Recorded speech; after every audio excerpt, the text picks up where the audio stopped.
Hi மகளே! இந்த அம்மா சொல்லுது பாருங்க. இத எல்லாருமே புரிஞ்சுக்கிட்டா நல்லாவே இருக்கும். ஏன்னா, இப்போக்கே பார்த்தீங்கன்னா, 2 சாரி ஒரு 4 வயசு, 5 வயசு குழந்தையெல்லாம் கூட விடாம ரொம்பவே ரொம்ப இதெல்லாம் போயிட்டு இருக்கு. தமிழ்நாட்ல பார்த்தீங்கன்னாக்கா, யாருமே எதுவுமே கண்டுக்கிறது கூட கிடையாது. அசல பார்த்தீங்கன்னா, ஏன்னா அவங்க கையில அந்தந்த சட்டத்தெல்லாம் தூக்கிட்டு அவங்க பாட்டுக்கு அடிதடியில இறங்கிடுறாங்க.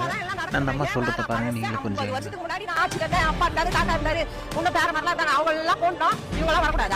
ஏன் அப்படி நினைக்கிறீங்க? காரணம் என்ன? ஸ்கிரிப்ட் எல்லாம் இருக்குன்னு யார் பார்த்தது? விஜய் நிக்கிறாரு, விஜய் முன்னாடி ஒரு ஸ்கிரிப்ட் இருக்குன்னு கூட வச்சுக்குவோம். அதுல இருக்கிற லைன வீடியோ எடுத்து கேமரா எடுத்து யார் போட்டது? போட்டதுக்கு அங்க யார் பக்கத்துல நின்னாங்க? நீங்களாவே ஒண்ணு போட்டு ஒரு வரியை போட்டு அப்படியே அதை காட்டுறீங்க. இதெல்லாம் நம்பறதுக்கு அந்த காலம் கிடையாது. இந்த காலம் எப்பயோ மாறி போச்சு. நம்ப மாட்டாங்க. எல்லாரும் முட்டாளோட இல்லை. இப்ப எல்லாமே உலகத்துல நடக்கிறது எல்லாமே எல்லா கையிலயும் இருக்கு. நான் இப்ப பேசுறது இன்னும் ஒரு 10 வருஷம் 5 வருஷம் கழிச்சு கூட பார்த்து தெரிஞ்சுக்கலாம். அந்த அளவுக்கு இப்ப டெக்னாலஜி வளர்ந்து போயிருக்கு.